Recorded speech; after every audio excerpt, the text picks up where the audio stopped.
예, 우린 지난주 부활주일을 통해서 요한복음 20장 말씀을 살펴봤습니다. 요한복음 20장 말씀과 오늘 우리가 읽은 본문 누가복음 24장의 말씀은 부활의 첫날에 일어났던 사건들을 다루고 있습니다. 요한복음 20장 31절의 말씀에 보니까 이렇게 설명합니다. 오직 이것을 기록함은 너희로 예수께서 하나님의 아들 그리스도이심을 믿게 하려 함이요 또 너희로 믿고 그 이름을 힘입어 생명을 얻게 하려 함이니라. 요한복음을 사도 요한이 기록한 목적이 바로 이것이라는 겁니다. 예수님이 누구이고 또 그를 믿으면 너희들이 영생을 얻게 될 것이다. 이것을 너희에게 알려주기 위하여 요한복음을 기록했다라고 말을 합니다. 마찬가지로 누가복음도 1장의 1절로 4절 말씀에 보면 누가라는 사도가 누가복음과 사도행전을 기록한 목적을 나타내 줍니다. 무엇이냐면 여러 사람들이 예수 그리스도의 행적을 기록하였지만 그 중에 나도 붓을 들어서 데오빌로 각하에게 예수님의 행적에 대해서 한번 말씀을 드리겠습니다 라고 하면서 3절과 4절에 이렇게 말합니다. 그 모든 일을 근원부터 자세히 미루어 살핀 나도 데오빌로 각하에게 차례대로 써 보내는 것이 좋은 줄 알았노니 이는 각하가 알고 있는 바를 더 확실하게 하려 함이로다. 많은 복음서가 있었지만 누가가 또 누가복음을 기록한 목적이 무엇이냐면 알고 있는 것에 더 확실하게 믿음이 자라길 원해서 누가복음을 기록했다라고 말합니다. 바꾸어 말해보면 성경은 우리가 무엇을 믿고 어떻게 구원을 받으며 구원받은 백성이 어떻게 살아야 하는지를 말하고 있다는 사실이죠. 그래서 그 장로교죠. 웨스트민스터 소유리문답 제2문에서는 성경은 우리에게 무엇을 말합니까? 라고 할 때 성경은 크게 두 가지다. How to believe, 어떻게 믿을 것인가, 어떻게 믿고 구원을 받을 것인가, 그리고 how to live, 구원받은 백성이 어떻게 살아야 하는가.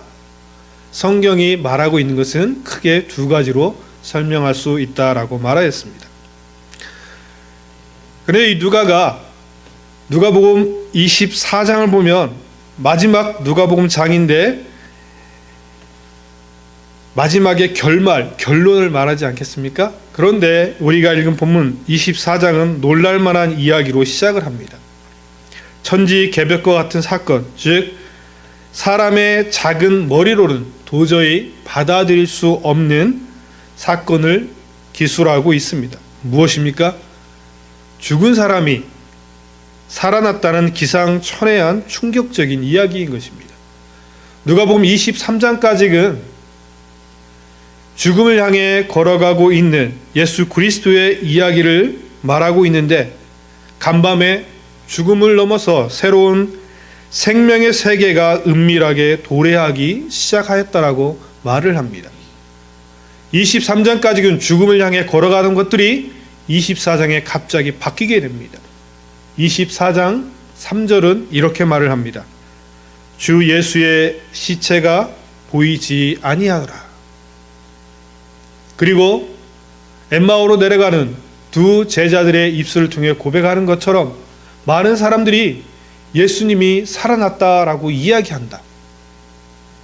도저히 이해할 수 없고 받아들일 수 없다라며 그들은 모든 것을 뒤로 한 채 자기의 고향 엠마오로 내려가고 있었습니다. 새로운 세상이 도래했지만 이전 세상에 살고 있었던 대부분의 사람들은 이 사실을 알 수 없었습니다. 자기들이 알고 있었고 그리고 자기들의 상식 위에 세워놓았던 삶 전체를 뒤집어 엎는 사건이기 때문에 쉽게 받아들일 수가 없었던 것입니다. 그러하기에 그들의 눈으로는, 그들의 귀로는, 그들의 마음으로는 예수님이 부활하셨다라고 천사가 알려줬다라고 이야기하지만 도저히 그것을 받아들일 수가 없었던 것입니다.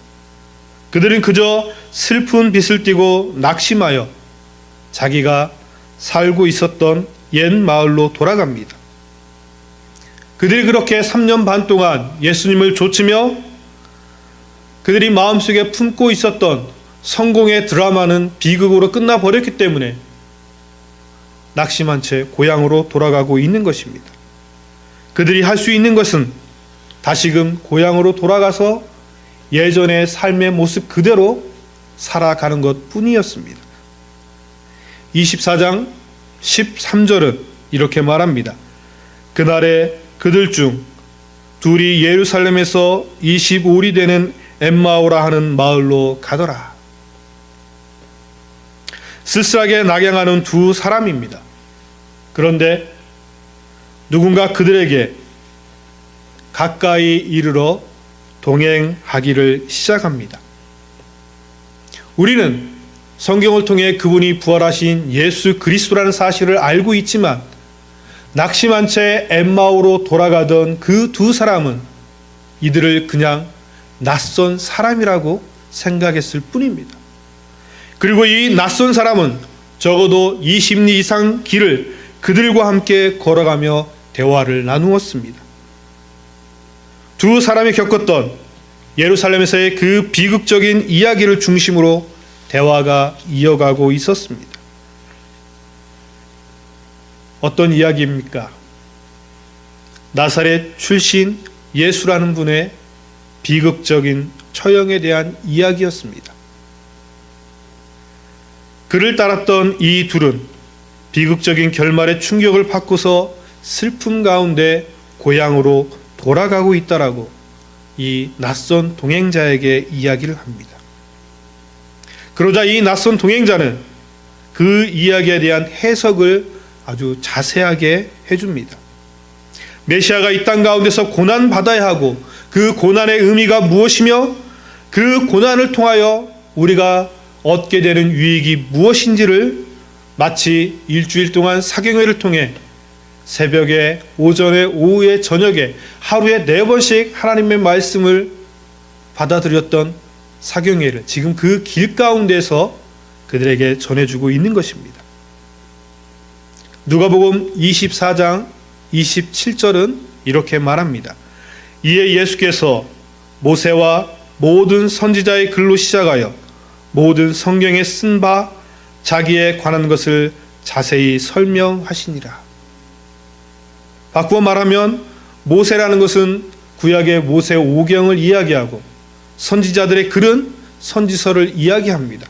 그리고 모든 성경에 기록된 예수 그리스도께서 이 땅에 오셔야 하고 고난 받으셔야 하고 죽으시고 부활하셔야 된다라는 그 의미를 성경 전체를 통해 엠마오로 내려가는 그 두 제자에게 가르쳐주고 있는 것입니다.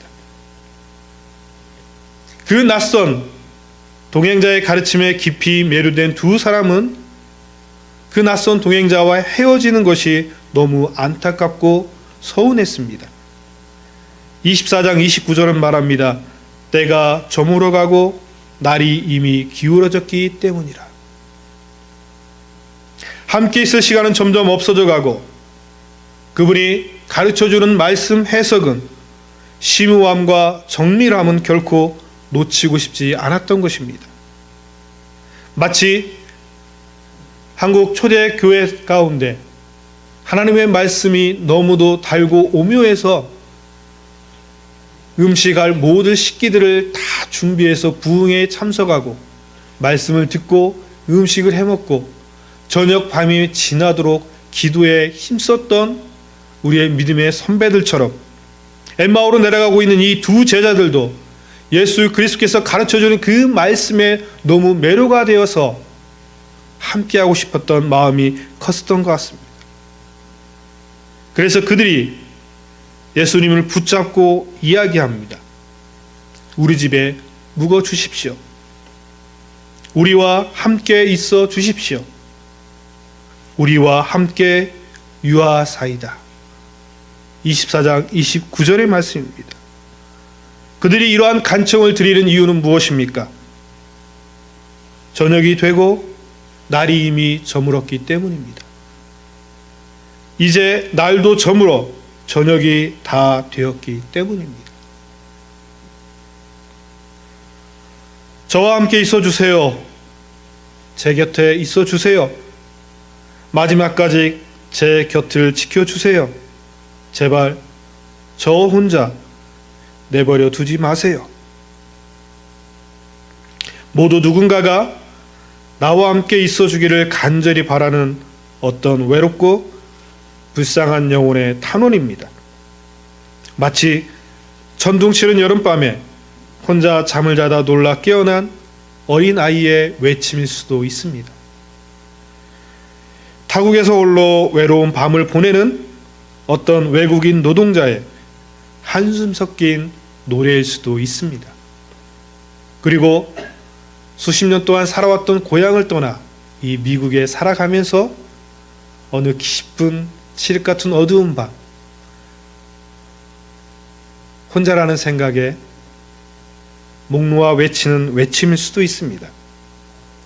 또한 요양원에서 자녀들을 그리워하며 혹은 고통 속에 임종을 앞둔 어떤 암 환자가 배우자의 손을 꼭 잡고 절규하는 목소리일 수도 있습니다. 저와 함께 있어 주세요. 제 곁에 있어 주세요. 마지막까지 제 곁을 지켜주세요. 때론 군중 속의 고독을 슬퍼하며 혼잣말로 하늘을 향해 애원하는 소리일 수도 있습니다. 모두가 누군가의 임재와 동행을 간절히 바라는 애원일 것입니다. 왜요? 때는 저물어가는 저녁이고 날은 이미 기울었기 때문입니다. 분주한 하루였습니다. 열심히 살아낸 하루였습니다. 손과 무릎에 묻은 흙먼지들을 털어내고 집으로 돌아옵니다. 지편성 너머로 붉은 태양은 지고 창밖에는 땅거미가 찾아들었습니다. 주변은 차츰 조용해집니다. 하루를 마무리하는 시간이 찾아왔습니다. 머리 숙여 잠시 기도할 시간입니다. 주님, 이곳에 우리와 함께 유숙하시옵소서. 때가 저물어가고 있습니다.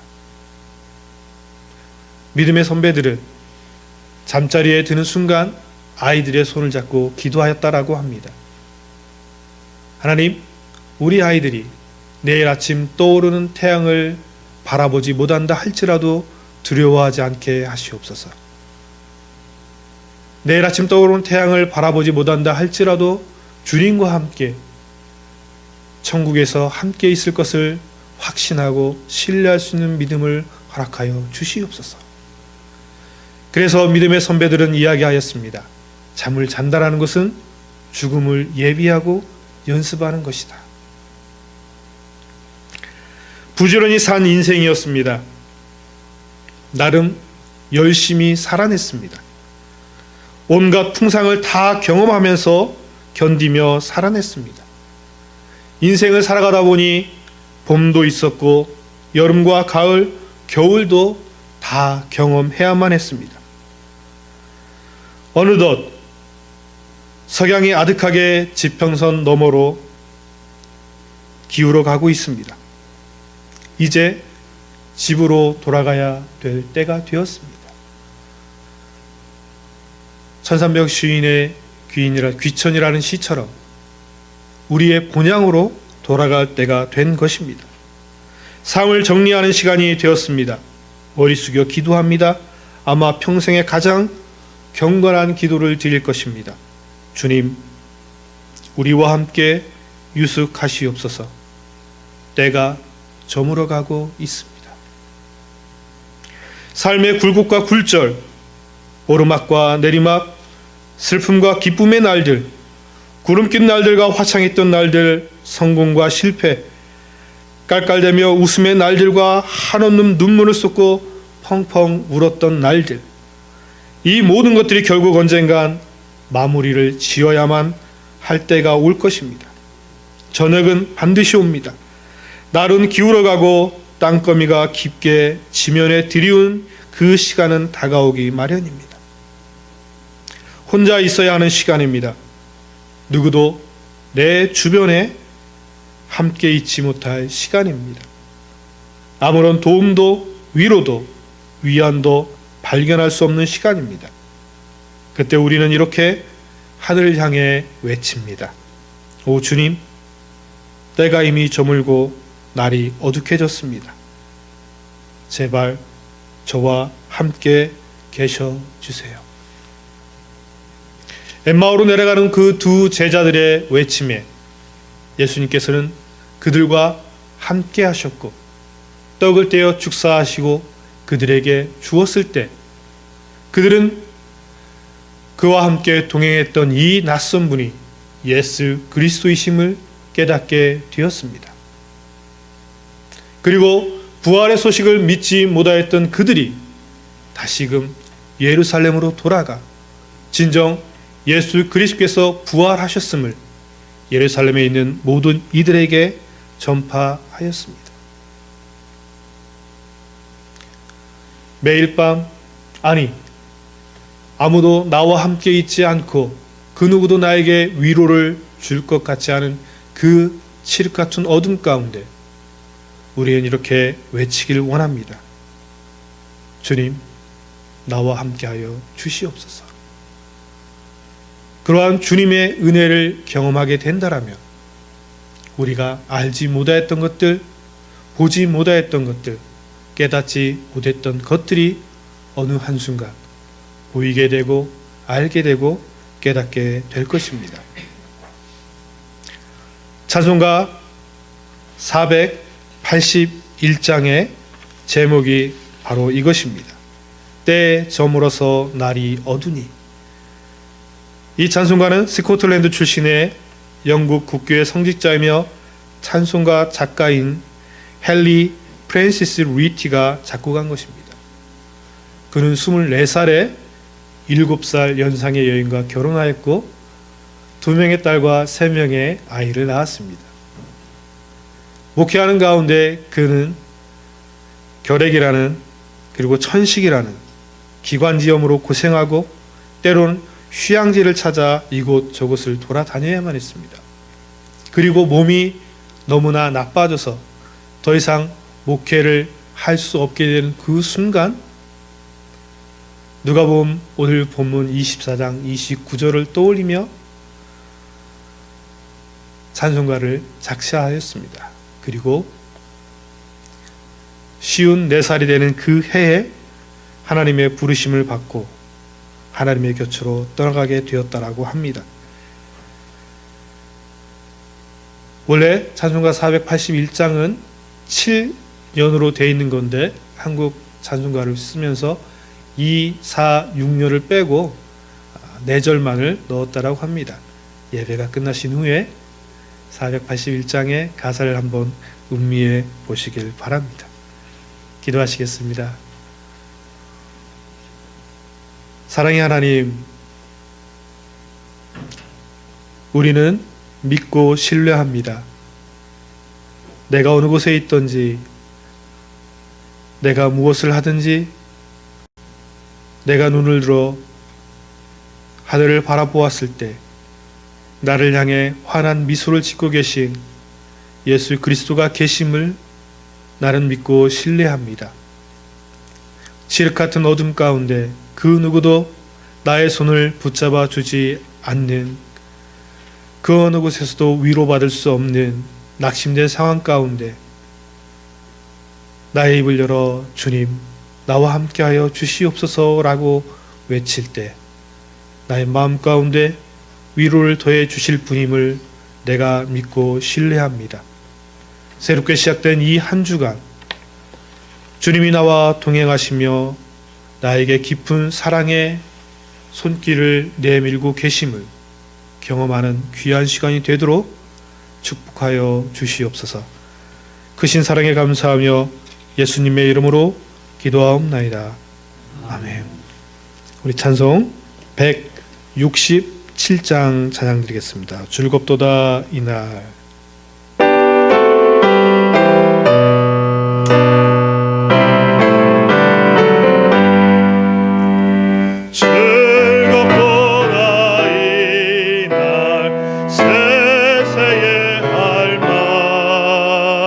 사망 권세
드린 예물 위해 기도하겠습니다.